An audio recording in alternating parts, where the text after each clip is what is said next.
Okay, we've got a Mark 7.5 2018 Golf R. It's got the Helia cornering lights, the curb light, full LED, unlike the Mark 7, which has some halogen in it. And it is classed as a sealed unit. There are two modules on the outside which can be replaced, and if you do replace them, apparently you're supposed to coat them with the I guess what's it called, the VCDS. So my issue was the motors.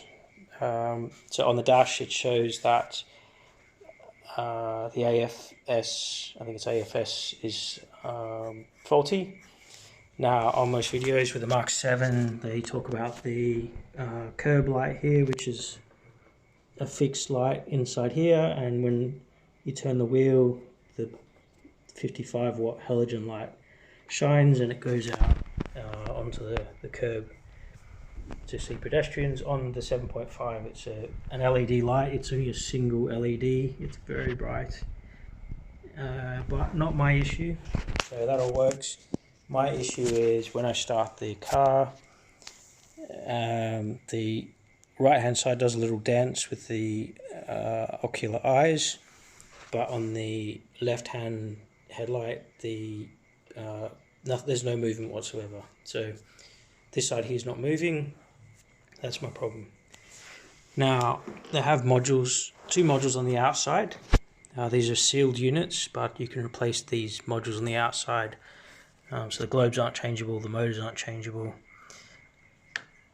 These part numbers are the same on both sides, so you can diagnose it by swapping the modules over. This is the rear top module, and you can do this with the lights still in the car, but if you want to do the ones that are underneath, which is here, you do need to remove the lights. Not too hard. Look at the MK7 videos, it's the same. So the same part number on both sides, and this is what I'm just going to do now. I did take a look before about the motors. You can't buy the motor. It's not a serviceable item unless you had like a buggered case or something like that. Perhaps you could pull the motors out and swap them over, I guess. So to get this off, this is actually molded to the case, but the service manual tells you to get a razor blade and in the groove here, stick the razor blade down and start trimming around, and then take the cap off, which is somewhat pointless apart from wire breaks because you can't actually get any parts.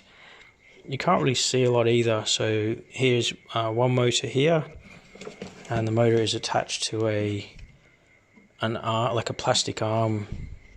This is a full molded arm here, goes around, so you've got control over one way, and then down in there is the other motor. You can just see it in there, and that is controlling,